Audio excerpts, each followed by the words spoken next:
الله الرحمن الرحيم والصلاة والسلام على رسول الله. الحمد لله رب العالمين، نحمده ونستعينه ونستهديه ونؤمن به ونتوكل عليه ونعوذ بالله من شرور أنفسنا ومن سيئات أعمالنا.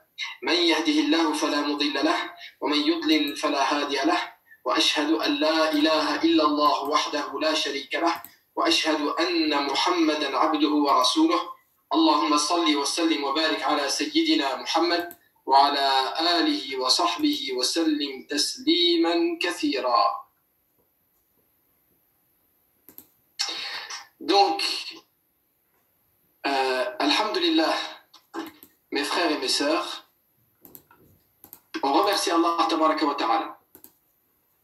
On remercie Allah tabaraka wa ta'ala qui nous permet toujours de nous réunir pour ces assises de science, ces assises de savoir, ces assises où on apprend à mieux connaître la parole d'Allah tabaraka wa ta'ala, ces assises bénies dans lesquelles le prophète sallallahu alayhi wa sallam nous a invités à nous asseoir.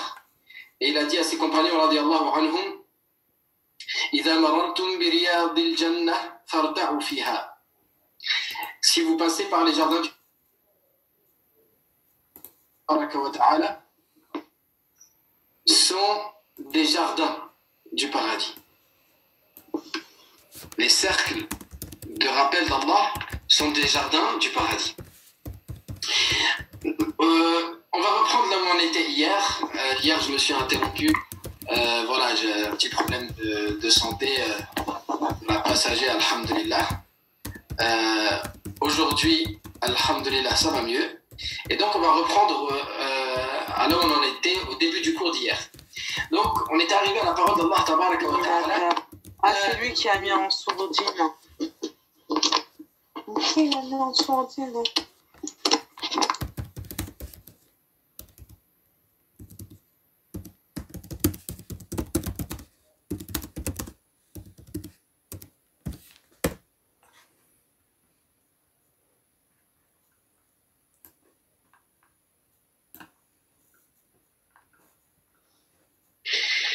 Donc, nous disions Maliki Yawmiddin.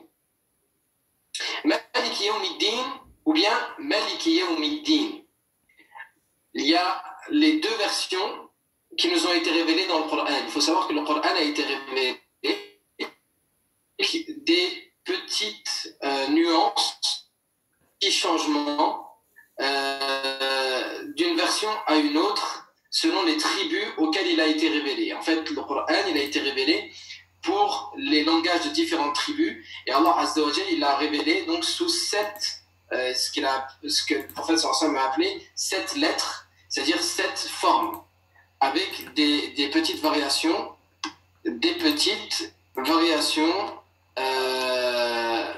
dans les révélations.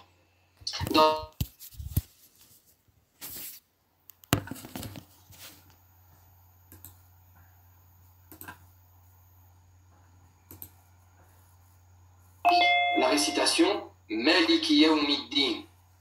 L'imam Hafs, rahimahullah, nous l'a transmise avec la récitation Maliki Yawmiddin. Et les deux sont authentiques et les deux viennent du prophète sallallahu alayhi wa sallam. Et avec certitude, le prophète sallallahu alayhi wa sallam l'a récité des deux manières. Et les deux sens se complètent. Maliki, ça signifie le possesseur, le détenteur. Maliki, c'est le roi. Allah Azza wa Jal, il est à la fois le détenteur du jour de la résurrection et le roi du jour de la résurrection. Allah subhanahu wa ta'ala, donc, il est le détenteur et le roi. Et on peut se poser la question, a dit Maliki Yawmiddin ou bien Maliki Yawmiddin, il n'a pas dit Maliki al-Alamin, comme il a dit Rabbil Alamin. Pourquoi Allah a dit qu'il était le roi ou le détenteur particulièrement du jour du jugement, et il n'a pas du jour, pardon, ad-din, ce n'est pas le jugement, ad-din, c'est la rétribution, c'est al-jaza. Ad-din, c'est le fait que Allah va donner. Donc, le jour de la rétribution, pourquoi Allah a précisé qu'il était le roi du jour de la rétribution, alors qu'il aurait pu dire qu'il est le roi de l'univers, il est le roi des mondes, comme il a dit juste avant qu'il était le seigneur des mondes, il a dit Rabbil Alamin. La deuxième question qu'on peut se poser, elle est dans le pourquoi particulier.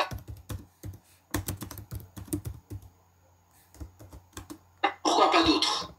Pourquoi Allah Azza wa Jal, il a dit Rabbil Alamin, bon, Bismillahir Rahmanir Rahim, Rabbil Alamin, ensuite il a recité Ar-Rahmanir Rahim et Maliki Yawmiddin. Et il a cité ensuite Iyyaka na'budu wa Iyyaka nasta'in.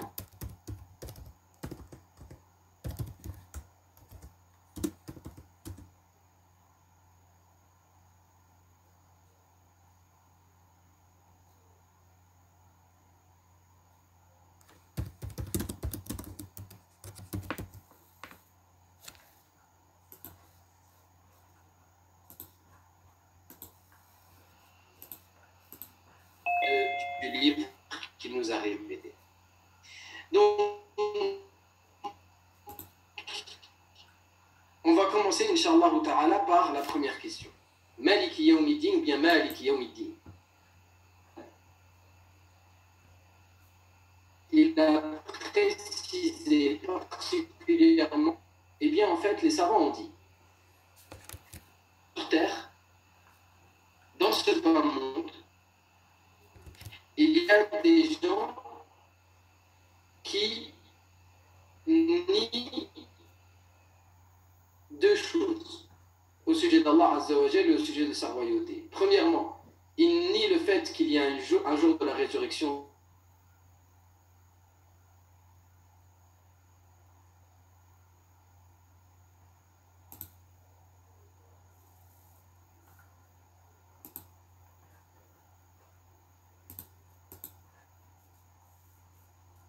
Et le détenteur, qu'il est le possesseur, subhanahu wa ta'ala, là où il y en a dans ce monde qui font la négation de cela.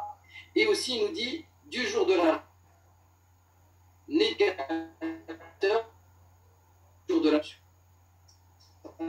C'est la première chose. Ensuite, Allah subhanahu wa ta'ala, il dit Maliki Yawmiddin, ou bien Maliki Yawmiddin, parce que dans ce monde, il y a des gens qui osent dire que Allah n'est pas le roi.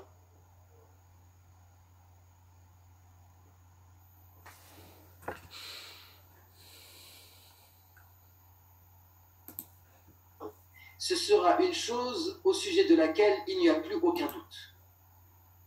Le jour de la résurrection, le plus orgueilleux des orgueilleux sur terre, qui refusait de reconnaître la royauté d'Allah, le jour de la résurrection, il sera humilié et il reconnaîtra la royauté d'Allah. Le jour de la résurrection, tout le monde reconnaîtra la royauté d'Allah, sans exception. Pharaon, il reconnaîtra que le seul roi, c'est Allah. Namrud, il reconnaîtra que le seul roi est Allah tabaraka wa ta'ala. Le seul possesseur de toutes choses est Allah azza wa jalla. Comment ça veut dire que même possession de nous-mêmes, on ne l'aura pas? Oui. Allah azza wa jalla, il nous dit, il précise ce qu'est Yawmuddin. Dans un autre verset, dans Surat Al-Tariq, Allah azza wa jalla dit, A'udhu billahi minash shaitanir rajim, وما أدراك ما يوم الدين ثم ما أدراك ما يوم الدين يوم لا تملك نفس لنفس شيئا والأمر يومئذ لله. Et qu'est-ce que le jour de la rétribution? Encore une fois, qu'est-ce que le jour de la rétribution? C'est le jour où aucune âme ne pourra rien pour une autre. Aucune âme ne pourra rien pour aucune âme, littéralement. C'est-à-dire ni pour elle-même, ni pour une autre. Il n'y a aucune nafs qui pourra quelque chose pour une nafs, que ce soit la sienne ou celle d'un autre. Et l'affaire, et l'ordre et l'affaire toute entière, ce jour-là, appartiennent à Allah. Tout appartient uniquement à Allah Azza wa Jalla. Allah il nous éclaire donc sur la signification de Yawmiddin. Qu'est-ce que le jour de la résurrection? Qu'est-ce que le jour de la rétribution? C'est le jour où aucune âme ne pourra rien pour une autre. L'affaire toute entière sera à Allah. Mes frères et mes sœurs, lorsque nous sortirons de nos trous, lorsque nous sortirons de la terre, exactement comme Allah nous a créés, sans aucun vêtement, sans aucune richesse et sans aucun lien de parenté. Tous avec le même âge. Tous pauvres, debout, devant Allah tabaraka wa ta'ala. Quand on va sortir de nos trous, là, il n'y a plus de royauté pour quiconque. Il n'y a plus de richesse. Il n'y a plus d'élévation sociale. Il n'y a plus il n'y a plus l'importance que les gens ou la société pouvaient nous donner dans le bas monde. Il n'y a plus cela. L'affaire est uniquement à Allah. Ce jour-là, c'est Allah tabaraka wa ta'ala qui élève et qui rabaisse directement sans intermédiaire. Uniquement lui. Il vêtira qui il veut et il laissera nu qui il veut. Il élèvera qui il veut et ce sera clair pour tout le monde, et il rabaissera qui il veut et ce sera laissé. Et un seul roi a la royauté indiscutable et non disputée. Allah. Dis Seigneur Allah, toi le détenteur de la royauté. C'est lui, Allah tabaraka wa ta'ala seul. Donc Allah Azza wa Jal, il nous a précisé qu'il est le roi du jour de la rétribution, pour préciser qu'il est le roi, qu'il est aussi le roi du jour de la rétribution, qu'il y a donc un jour de la rétribution auquel on doit croire, et pour préciser que ce jour-là, personne ne discutera cette royauté contrairement à ce qui est discuté dans ce bas monde. Dans ce bas monde, il y a des croyants, des non-croyants. Le jour de la résurrection, tout le monde sera croyant. Mais la seule foi utile, ce sera celle qu'on aura acquise avant de mourir dans le bas monde. Donc Allah Azza wa Jal, aussi, il a cité des qualités, qu'il a cité aussi à la fin de son livre. Allah Azza wa Jal, il nous dit que le meilleur des récits, c'est Surat Yusuf. Et Allah Azza wa Jal, il a fait qu'il y a des choses de Surat Yusuf qui se répètent au début et à son fin. Le Qamis de Yusuf alayhi salam, on le voit au début, on le voit au milieu, on le voit à la fin. Le rêve de Yusuf alayhi salam, il en parle au début, et à la fin, il dit à son père, voici le rêve que Allah Azza wa Jal a rendu véridique. Donc le rêve, il réapparaît à la fin. Et c'est ainsi que le meilleur des récits, les meilleurs des œuvres, leur début est forcément attaché à leur fin. Comme Allah Azza wa Jal, il a commencé la création par Alhamdulillahi Rabbil Alamin, on l'a cité quand on a fait le tafsir. Il a commencé la création par Alhamdulillah. Allah Azza wa Jal, une fois que l'affaire sera réglée, que les gens du paradis rentreront au paradis, les gens de l'enfer en enfer, et que tout sera tranché, qu'est-ce qui restera? Il restera encore Alhamdulillah. Alhamdulillah au début, Alhamdulillah à la fin. Eh bien, Allah Azza wa Jal, les attributs qu'il a cités dans Surat al-Fatiha, ce sont les mêmes attributs qu'il a cités dans Surat An-Nas. Il dit Bismillahirrahmanirrahim. Qul a'udhu bi rabbin nas, malikin nas, ilahin nas. Donc Allah Azza wa Jal dit, je cherche refuge auprès du Seigneur des hommes, du roi des hommes, du Dieu des hommes. Et dans Surat al-Fatiha,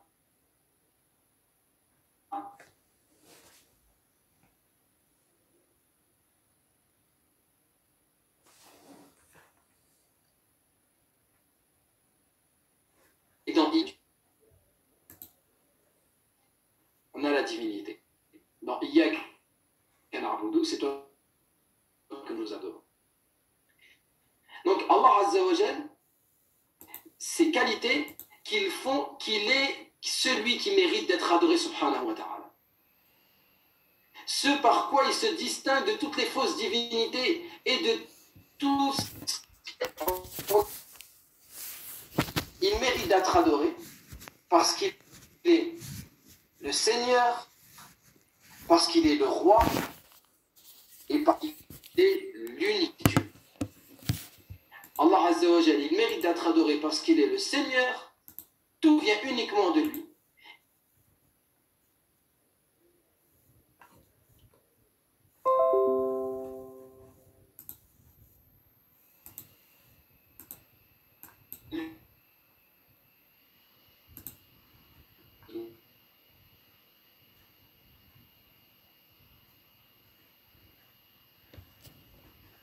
Quand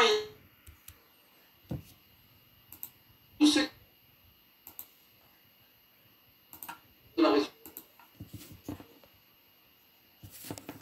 jugé par Isa, ils disent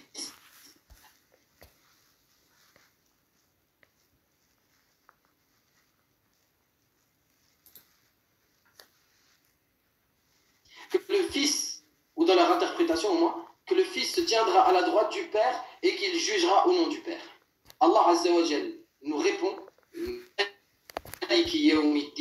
y a un seul roi, c'est Allah, pas un autre. Aucun prophète ne jugera. Plutôt, les prophètes seront eux-mêmes jugés dans Surat Al-A'raf. Il nous dit, subhanahu wa ta'ala, فَلَنَسْأَلَنَّ الَّذِينَ أُرْسِلَ إِلَيْهِمْ وَلَنَسْأَلَنَّ الْمُرْسَلِينَ. Nous interrogerons donc ceux à qui nous avons envoyé, à ceux qui ont reçu un envoyé, et nous interrogerons les envoyés, c'est-à-dire les messagers. Allah il va interroger les messagers et ceux qui ont reçu le message.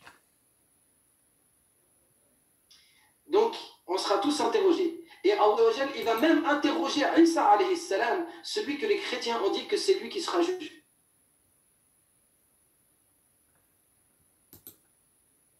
La dernière page de Surat Al-Ma'ida, Allah Azza wa Jalla dit إذ قال الله يا عيسى ابن مريم أأنت قلت للناس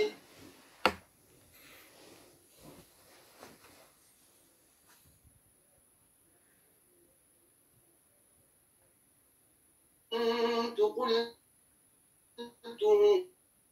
فقد علمت تعلم ما في نفسي ولا أعلم ما في علام الغيوب. Isa alayhi salam, Allah va l'interroger, il va lui dire Oh Isa ibn Maryam, oh Isa fils de Marie, est-ce toi qui as dit aux gens prenez-moi ainsi que ma mère comme divinité en dehors d'Allah? Il dira gloire à toi. Si je l'avais dit, tu l'aurais su. Et tu sais ce qu'il y a en moi et je ne sais pas ce qu'il y a en toi. Tu es certainement le connaisseur de l'inconnu, le connaisseur de l'invisible des invisibles. Donc, Isa alayhi salam lui-même, il va être dans une position où Allah va l'interroger, il va lui demander des comptes. Alayhi salatu wassalam. Donc, le seul roi, c'est Allah tabaraka wa ta'ala. Et le seul roi le jour de la résurrection, c'est Allah tabaraka wa ta'ala. Donc, Allah azza wa jalla nous dit Maliki yawmiddin ou bien Maliki yawmiddin. Et Allah Azza wa Jal veut qu'on croie en lui comme Seigneur de ce bas monde et Seigneur de l'au-delà. La foi, il ne suffit pas qu'on croie au fait que Allah est notre Seigneur en ce bas monde. Mais il faut qu'on croie au fait que Allah est notre Seigneur éternel et il est notre Seigneur aussi dans l'au-delà. Et il est notre roi dans ce bas monde et il est notre roi dans l'au-delà. On va rendre des comptes à Allah tabaraka wa ta'ala. Et donc Allah Azza wa Jal, il a cité le fait qu'il est le roi du jour de la rétribution pour que dans Surat Al-Fatiha, on comprenne qu'il y ait l'obligation de croire au jour du jugement. Et c'est un pilier de la foi. Le prophète sallallahu alayhi wa sallam a dit Al-Iman an tu'mina billahi wa malaikatihi wa kutubihi wa rusulihi wa yawmil akhiri wal qadari khayrihi wa sharrihi. Donc, la foi, le prophète sallallahu alayhi wa sallam dit la foi, c'est que tu crois en Allah, en ses anges, en ses livres, en ses messagers, au jour dernier, donc au jour de la résurrection, de la rétribution, et au destin bon ou mauvais. Donc, Surat Al-Fatiha qui résume le Coran, il fallait donc qu'elle traite aussi de l'au-delà et qu'elle traite du jour de la rétribution. Et s'il y a un jour de la rétribution, forcément, c'est qu'il y a une rétribution.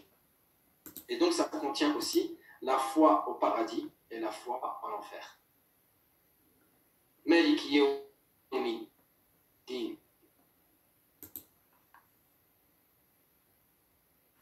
Quand on lit Surat al-Fatiha et qu'on arrive à la parole d'Allah tabaraka wa ta'ala, Maliki yawmi din ou bien Maliki yawmi din, tous on doit penser à ce jour où on va se tenir debout devant Allah, Jalla Jalaluhu. Et où Allah Azza wa Jalla va nous interroger.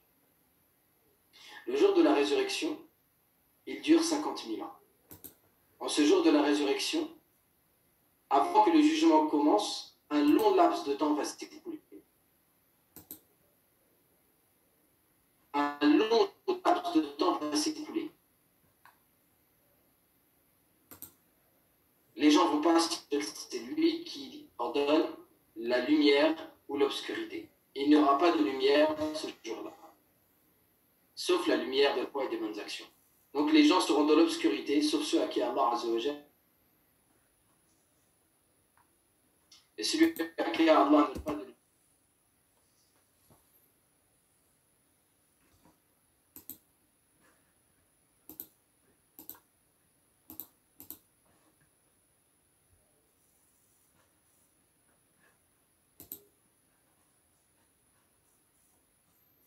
Tellement dans l'attente qu'ils n'en pourront plus. Et les anges les entoureront de toutes parts. Le ciel se fissurera. Et dans un grand fracas, qu'Allah Azza wa Jalla appelait Al-Qari'ah, le grand fracas. Il y aura un grand fracas, le ciel se fissurera. Et les anges descendront par vagues successives du premier ciel, du deuxième, du troisième, du quatrième, du cinquième, du sixième, du septième ciel. Et ils encercleront l'humanité en rang bien ordonné. Et toute l'humanité sera ordonnée en rang. Ainsi que les djinns. Et même les animaux seront ressuscités. Et Allah tabaraka wa ta'ala, avant de commencer le jugement, va laisser les gens dans la patience.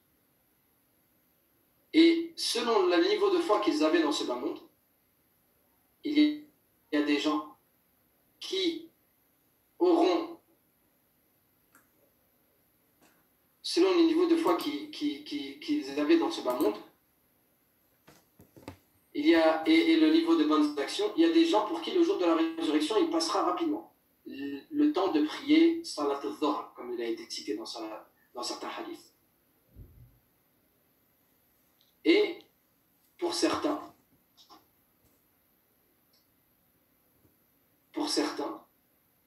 ce sera terriblement long. 50 000 années. Et on a dit les anges seront bien ordonnés. Et les gens attendront. Debout. Et après une longue attente, ceux qui sont dans la plus grande difficulté, même ceux qui savent qu'ils sont certainement voués à l'enfer, ils voudront que le jour de la résurrection, que le jugement commence, car ils penseront dans leur ignorance que l'enfer c'est mieux que la patience dans laquelle ils sont, tellement ils n'en pourront plus.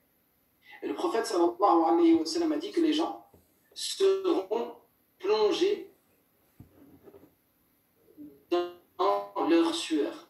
Il y en a dont la sueur arrivera jusqu'aux chevilles, d'autres jusqu'aux genoux, d'autres jusqu'à la taille, d'autres jusqu'aux épaules, d'autres jusqu'aux oreilles, et d'autres qui seront totalement immergés. Qu'Allah Azza wa Jalla nous en préserve. Pendant ce temps, il y en a qui seront à l'ombre du trône d'Allah tabaraka wa ta'ala. Al-mulku yawma idhin al-haq. Al-mulku yawma idhin lillah. La royauté ce jour-là, Allah dit dans le Coran, Al-mulku yawma idhin lillah, sera pour Allah. Allah Azza wa Jalla demande, Limanil mulku al-yawm. Après avoir détruit ce bas monde, Allah dira, à qui appartient la royauté aujourd'hui? Et il suffit, comme lui-même, pour lui-même à répondre, Lillahil wahidil qahhar. La royauté appartient à Allah, l'unique, le dominateur suprême. Et Allah Azza wa Jal fera amener le paradis et il sera rapproché des vertus. Et il fera pour chaque chaîne 70 000 anges qui le tirent. Et ils ont du mal à le garder. Et quand il sera amené, il bouillonnera. Et tout le monde, à ce moment-là, sera effrayé. Allah a appelé le jour de la résurrection Yawm al-Faza'il Akbar, de la grande crainte, le jour de la grande frayeur, de la frayeur terrible. Et à ce moment où l'enfer sera ramené, tout le monde tombera agenouillé. Allah Azza wa Jal dit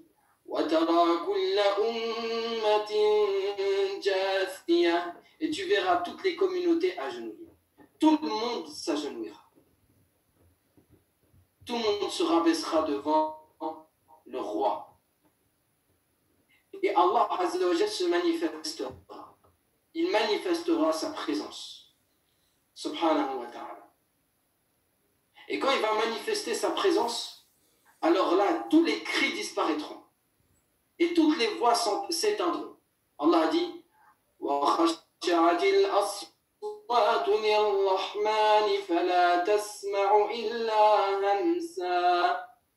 et toutes les voix s'éteindront, se rempliront de crainte pour le miséricordieux, et tu n'entendras que chuchotement. Des milliards et des milliards de créatures ressuscitées, et il n'y a plus un bruit à la manifestation d'Ar-Rahman tabaraka wa ta'ala. Et alors les gens iront voir notre père Adam alayhi salam. Ils lui demanderont d'intercéder pour que le jugement commence. Il dira non, j'ai mangé le fruit, j'ai quelque chose à me reprocher. Même si Allah m'a pardonné, je ne suis pas celui qui peut faire cela. Allez voir plutôt mon fils Nuh. Il était un serviteur reconnaissant. Alors ils vont voir Nuh alayhi salam, et Nuh alayhi salam leur dit j'avais une dua exaucée que j'ai utilisée contre mon peuple. Plutôt allez voir Ibrahim. Ils iront voir Ibrahim alayhi salam. Et Ibrahim les dirigera vers Moussa, et Moussa les dirigera vers Isa alayhi salam, jusqu'à ce que Isa alayhi salam les dirige vers le prophète Mohammed sallallahu alayhi wa sallam. Et alors le prophète sallallahu alayhi wa sallam dira oui, ana laha, c'est-à-dire je suis pour ce moment. Et il ira sallallahu alayhi wa sallam à un endroit qu'Allah azza wa jalla a appelé maqaman mahmouda, la position louable. Allah Azza wa Jalla a appelé ça maqaman mahmouda. Et il se prosternera devant Allah tabaraka wa ta'ala et il louera Allah Azza wa Jalla d'une manière que personne ne l'a loué avant, de ce que Allah lui inspirera à ce moment-là, jusqu'à ce que Allah Azza wa Jalla lui dise Ya Muhammad sallallahu alayhi wa sallam,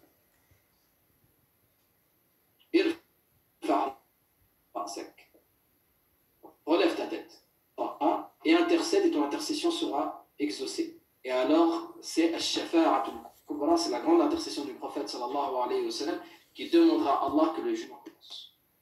Et là c'est ce qu'on appelle Tatayur al-Suhuf. Le ciel se remplira de livres d'action, des rouleaux, des actions. Dans tout ce ciel rempli de livres d'action, il y aura mon livre. Et tout le monde tendra la main droite, dans l'espoir de recevoir son livre dans la main droite. Et ceux qui savent, qui avaient reçu la révélation, et qui avaient mécru, et qui savent qu'ils risquent de recevoir leur livre dans la main gauche, et que s'ils le reçoivent dans la main gauche, c'est le signe de la perte, alors ils mettront leurs mains derrière leur dos, afin de ne pas recevoir leur livre dans la main gauche. Et donc tous, ils lèveront la main droite, dans l'espoir de recevoir leur livre par la main droite. Et tous, on verra ce livre, tous ces livres, parmi eux il y a le nôtre, on ne sait pas c'est lequel, et on sait qu'il va finir par atterrir dans notre main. Et ensuite commence le jugement. Et Allah Azza wa Jalla a tous nous appelés fardan farda, un par un. Il n'y a personne qui va venir pour être jugé avec son père, ou avec sa mère, ou avec son frère, ou avec sa sœur, ou avec son épouse. On va se présenter. Allah Azza wa Jalla dit chacun viendra à lui le jour de la résurrection, esclave, totalement soumis, seul devant Allah.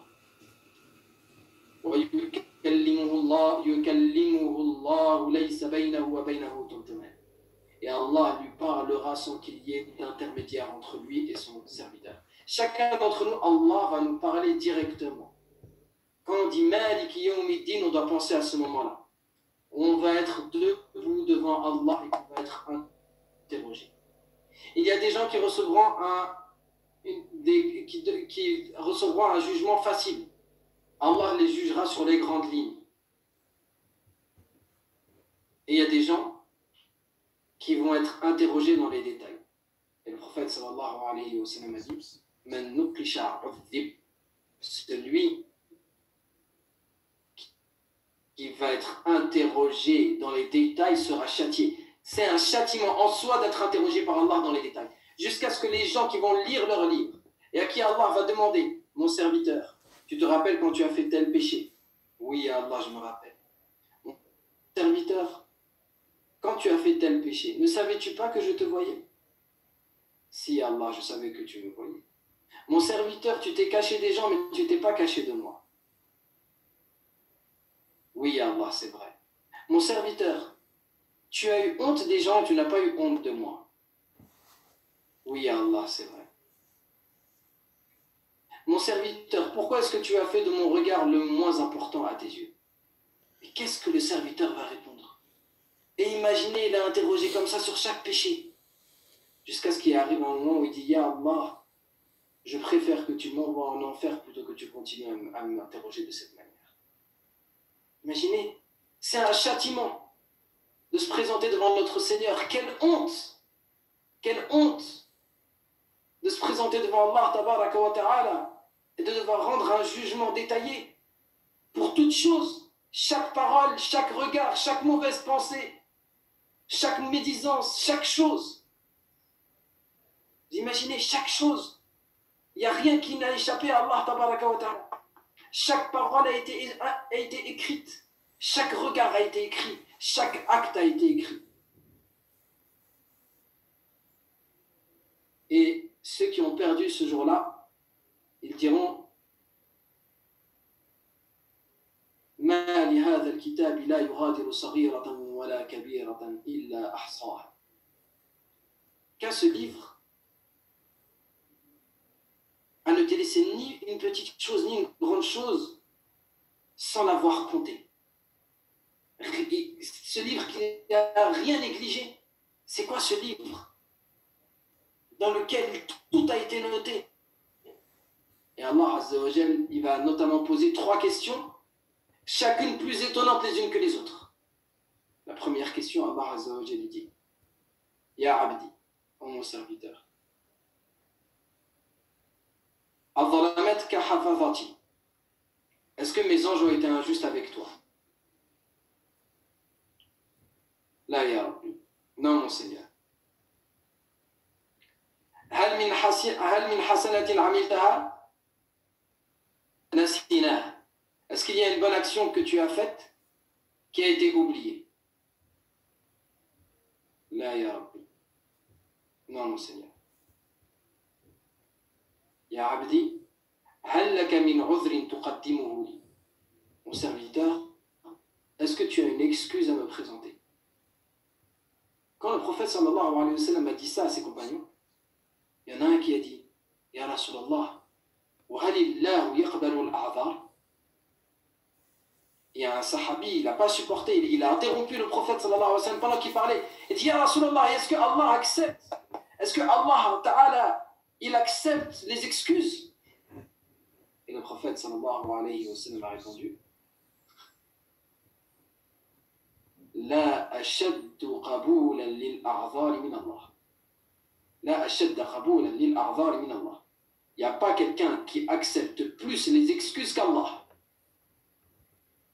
Mais la vraie question, c'est quelle excuse? Quelle excuse est-ce qu'on peut présenter à Allah tabaraka wa ta'ala? Quelle excuse? J'ai suivi mes passions? Allah Azza wa Jalla nous a dit dans le Coran, وَلَا تَتَّبِعِ الْهَوَى, et ne suis pas tes passions. J'ai écouté Shaitan? Allah Azza wa Jalla l'a dit dans le Coran, إِنَّ الشَّيْطَانَ لَكُمْ عَدُوٌّ مُّبِينٌ لَا تَتَّبِعُوا خُطُوَاتِ الشَّيْطَانِ. Ne suivez pas les pas du diable. Il est pour vous un ennemi déclaré. Quelle excuse? Quelle excuse je vais présenter à Allah tabaraka wa ta'ala? J'étais insouciant. Allah Azza wa Jalla m'a dit وَلَا تَكُنْ مِنَ الْغَافِلِينَ. Ne sois pas parmi les insouciants. J'ai oublié. Allah Azza wa Jalla dit dans le Coran وَأَنذِرْهُمْ يَوْمَ الْحَسْرَةِ, et avertis-les du jour du regret. Avertis-les du jour du regret. وَأَنذِرْهُمْ يَوْمَ الْحَسْرَةِ إِذْ قُضِيَ الْأَمْرُ وَهُمْ فِي غَفْلَةٍ وَهُمْ لَا يُؤْمِنُونَ. Et avertis-les du jour du regret, lorsque l'affaire sera tranchée, c'est-à-dire où on décidera soit le paradis soit l'enfer, tandis qu'ils sont dans une insouciance et tandis qu'ils ne sont pas croyants. Allah nous a avertis. Ô mon serviteur, est-ce que tu n'as pas reçu un messager qui t'avertissait de ce jour-là? Oui. Est-ce qu'on ne t'a pas prévenu que le bas monde était court et que la vraie demeure c'était la demeure de l'au-delà? Oui. Quelle excuse on va présenter à Allah tabaraka wa ta'ala? Et bien quand on dit Maliki yawmiddin ou bien Maliki yawmiddin, on doit penser à ce moment-là, mes frères et mes sœurs, que notre salat al-Fatiha soit vivante, que notre prière soit vivante. Quand on récite le Coran, on sache ce qu'on dit. On dit Maliki yawmiddin. On doit penser à ce moment-là où on sera présent devant Allah, devant un Seigneur tout-puissant, devant celui qui nous a donné toutes choses. Allah, il a appelé ce jour-là le jour de la rétribution. Il y a beaucoup de gens qui pensent qu'il n'y a que deux balances au Qiyamah. Il n'y a pas juste deux balances. Il y aura la balance des bonnes actions. Il y aura la balance des péchés. Et entre les deux, vous savez ce qu'il y a? Un livre dans lequel il y a tous les bienfaits d'Allah sur son serviteur. Qu'est-ce qu'une bonne action? Qu'est insignifiante une bonne action par rapport au bienfait d'Allah tabaraka wa ta'ala? Et quel crime que le péché, aussi petit soit-il, lorsqu'il est posé à côté des bienfaits d'Allah tabaraka wa ta'ala. La ilaha illallah. Le prophète sallallahu alayhi wa sallam nous a dit que le jour de la rétribution, c'est l'imam al-Ghazali rahimahullah qui cite ce récit. Il a été rapporté aussi dans un hadith. L'imam Ghazali rahimahullah dans Ihya ulumuddin, il cite ce récit d'une manière un peu plus longue. Il dit qu'il y a un des fils d'Israël qui a adoré Allah Azza wa Jal sur une île déserte. Il s'est retrouvé échoué sur une île déserte et il a adoré Allah Azza wa Jal pendant 500 années. Allah a prolongé sa vie et il a adoré Allah pendant 500 ans. 500 années, il a adoré Allah. Et le jour de la résurrection, Allah Azza wa Jal lui dit Ya abdi, udkhulil jannata bi rahmati. Mon serviteur, rentre au paradis par ma miséricorde. Il dira Ya Rabbi, bal bi amali. Mon Seigneur, plutôt par mes actions. Et Allah Azza wa Jal dit aux anges Ya malaikati, zinu lahu.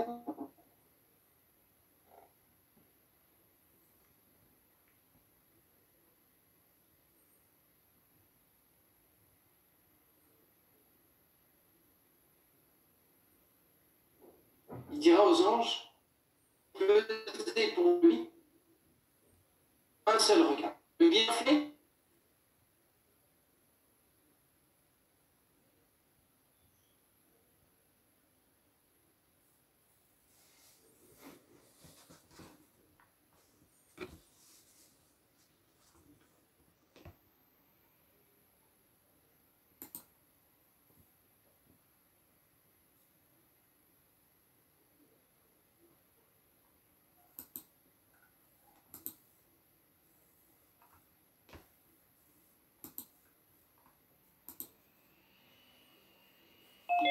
t'ai purifié pour m'adorer.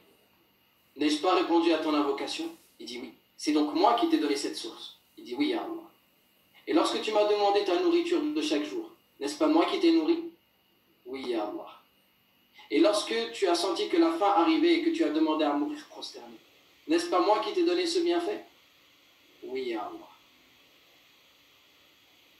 Alors Allah Azza wa Jalla dit, le bienfait d'un seul regard est plus lourd que toutes ces adorations que tu as faites.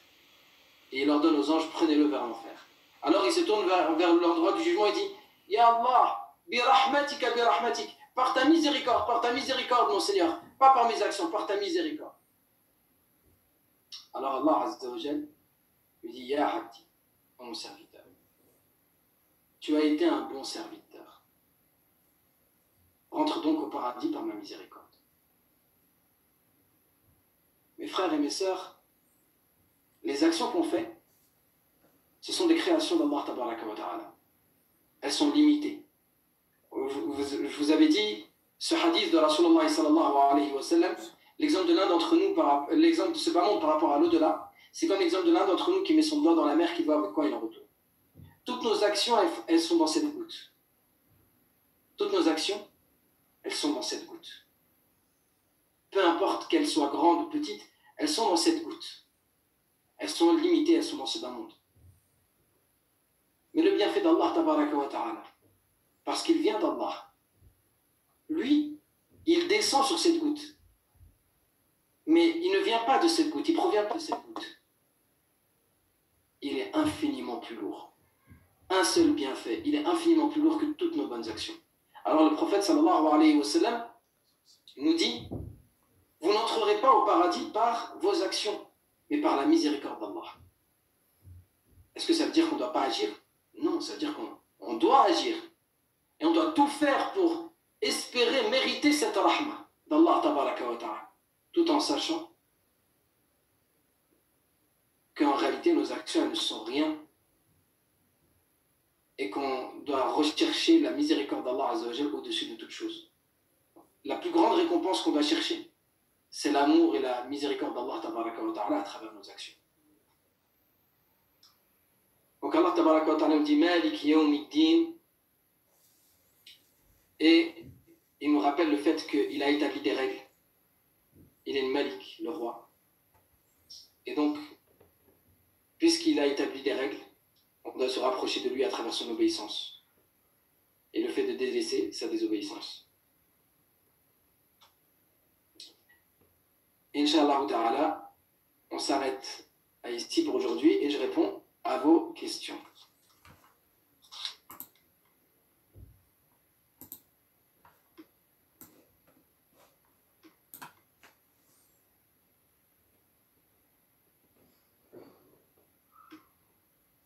Donc je vois qu'il y en a un qui a sur Zoom qui a posé une question, enfin qui a levé la main. Refas. Donc je vous écoute Inch'Allah si vous avez une question à poser.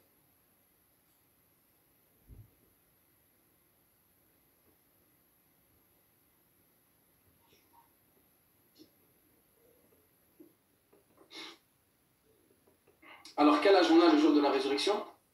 Allahu A'lam. Il y a des hadiths qui citent l'âge de 33 ans à l'entrée au paradis. Le jour de la résurrection, exactement, Allahu A'lam. Est-ce que, quel âge on aura? Et les enfants, ils sont ressuscités à quel âge? Ce qui est sûr, c'est qu'il y aura des enfants, il y aura même des bébés le jour de la résurrection. Allahu A'lam. Quelle est la différence entre Arab et Ilah? Ça, on va y arriver dans Iyyaka na'budu, Inch'Allah ta'ala, et on parlera de la différence notamment entre Arab et Ilah.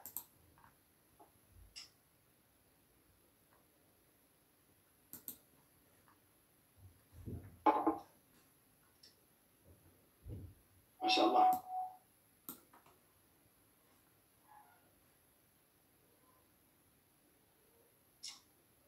Wa alaykum salam wa rahmatullah, Mohamed Ali. Je réponds à ton remerciement. Barakallah aussi pour cet encouragement. Alors, Adam, je vois que tu as levé la main. Est-ce que tu as une question? Oui, Moualim. Quand vous aviez dit le jour de la résurrection, on ne pourra rien faire pour une âme. Et ben, est-ce que ici, maintenant, dans ce monde-là, est-ce qu'on peut faire quelque chose pour une âme? C'est-à-dire, est-ce qu'on peut faire quelque chose? C'est-à-dire pour quelqu'un qui est décédé ou pour quelqu'un qui est vivant? Non, n'importe. Oui, décédé ou vivant.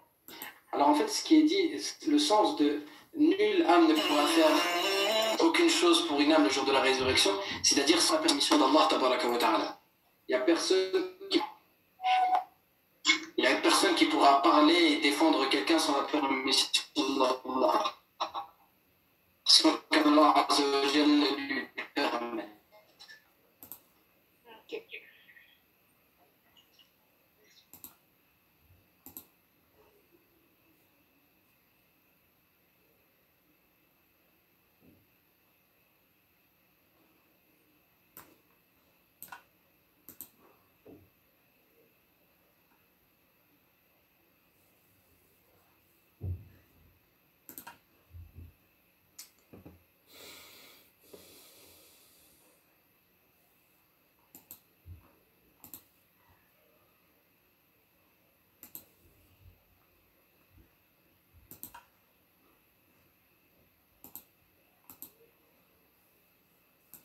Permis d'intercéder. A-t-on le droit de demander pardon pour une personne qui ne priait pas? Si c'était un musulman, l'écrasante majorité des savants disent que oui, parce qu'il était musulman. Le musulman, même s'il ne fait pas la prière, il est musulman selon l'écrasante majorité des ulama, si ce n'est l'imam Ahmed rahimahullah et ceux qui l'ont suivi dans cet avis. Mais celui qui ne prie pas, il est considéré comme musulman, on lave son corps, on prie sur lui, on fait dua pour lui, qu'Allah azza wa jalla lui pardonne, on fait sadaqa pour lui, on peut faire le hajj pour lui. Et voilà, on peut faire toutes ces actions pour lui.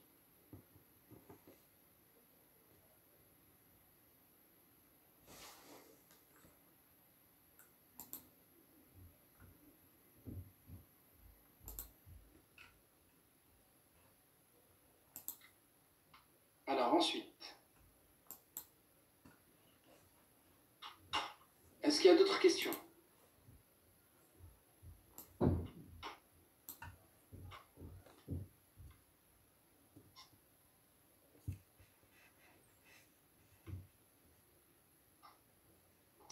Donc s'il n'y a pas d'autres questions, Inch'Allah ta'ala, je vous donne rendez-vous à demain, Inch'Allah azza wa jal, pour le début de l'explication de Iyyaka na'budu wa Iyyaka nasta'in. Subhanakallahumma wa bihamdik. Ah, pardon. Il y a des questions. Alors, des questions. Donc, là j'ai des questions devant moi. Il y aura un soleil, mais sans lumière, mais il va juste chauffer. Oui, il n'y aura pas de lumière, mais il va chauffer. On traversera le pont Sirat avant d'être jugé ou après? Après. Wallahu a'lam. Les personnes décédées en tant que martyrs participeront-elles au jugement? Alors en fait, il y a plusieurs martyrs. Il y a les martyrs à la bataille et il y a les autres types de martyrs. Et ils sont pas les mêmes. Donc, ils n'ont pas le même jugement auprès d'Allah tabaraka wa ta'ala. Donc, il y a ceux qui ne répondront à aucun qui ne seront pas jugés du tout. Et il y a ceux qui seront jugés.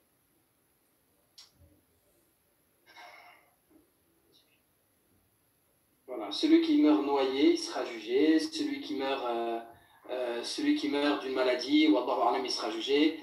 Celui qui meurt assassiné, il sera jugé. Comme Omar radiallahu anhu, il y a plusieurs hadiths qui citent le fait d'être jugé le jour de la résurrection, alors qu'il a été tué, et donc il est martyr. Alors, des précisions sur les animaux le jour de la résurrection.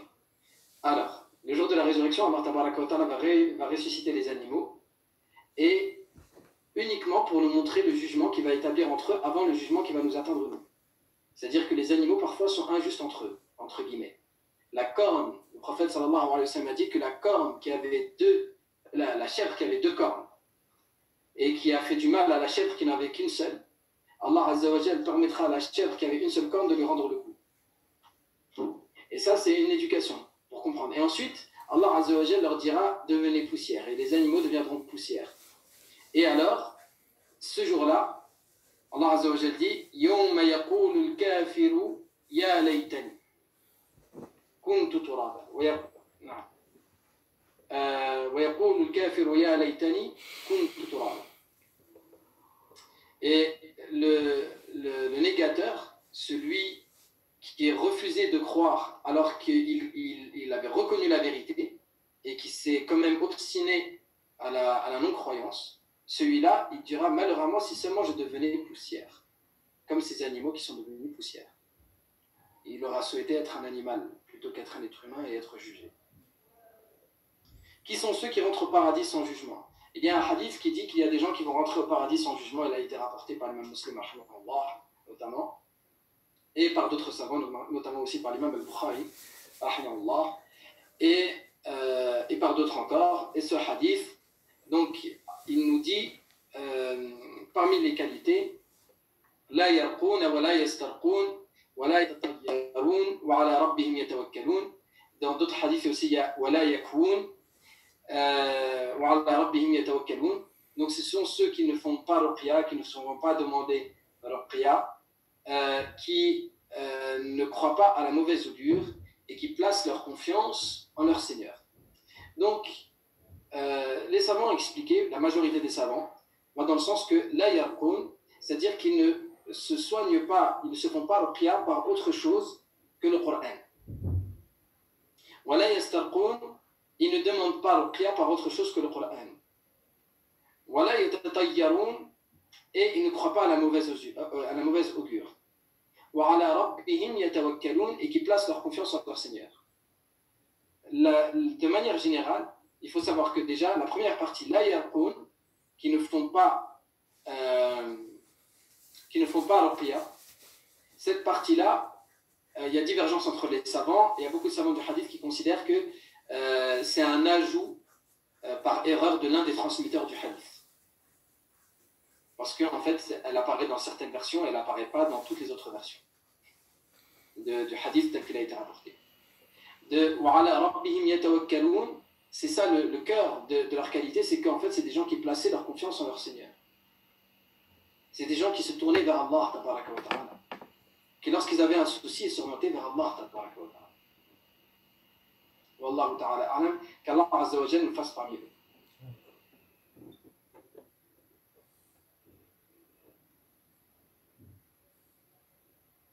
Alors, est-ce que quelqu'un qui meurt du corona, c'est un mort martyr? Et Allah, qu'Allah Azza wa Jalla le compte parmi les martyrs. Le prophète sallallahu alayhi wa sallam nous a dit que celui qui est dans une terre touchée par une grande épidémie et qui y reste, tout en sachant que le seul qui donne la vie et la mort, c'est Allah Azza wa Jalla, et qui ne sort pas par crainte de la maladie, et qui est touché par la maladie, qui meurt, donc Inch'Allah ta'ala, on espère que ceux qui sont atteints, les croyants qui sont atteints, Inch'Allah Azza wa Jalla, qui meurent de cette maladie, on espère pour eux le martyr, qu'Allah Azza wa Jalla les compte parmi les martyrs.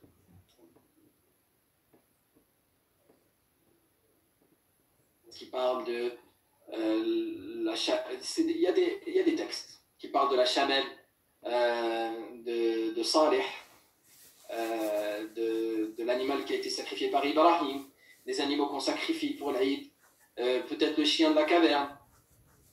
Allahu a'lam. Déjà c'est bien si nous on y rentre, Inch'Allah. Après on s'inquiétera pour les animaux, Inch'Allah.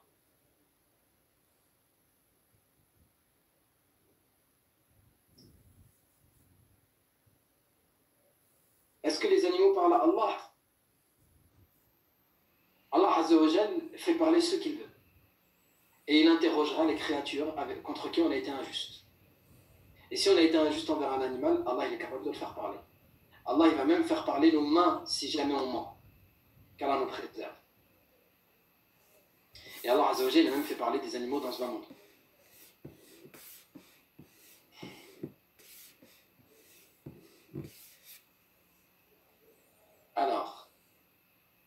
a-t-il d'autres questions?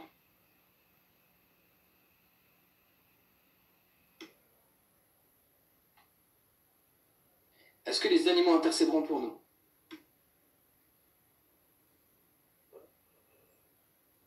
Est-ce qu'ils seront interrogés si on leur a fait un bien et qu'ils témoigneront du bien qu'on a fait pour eux, Inch'Allah? Mais intercéder, c'est pas témoigner. En fait, il faut faire la différence entre le témoignage et l'intercession. Le témoignage, c'est qu'Allah Azza wa Jal il fasse témoigner une créature à ton jugement.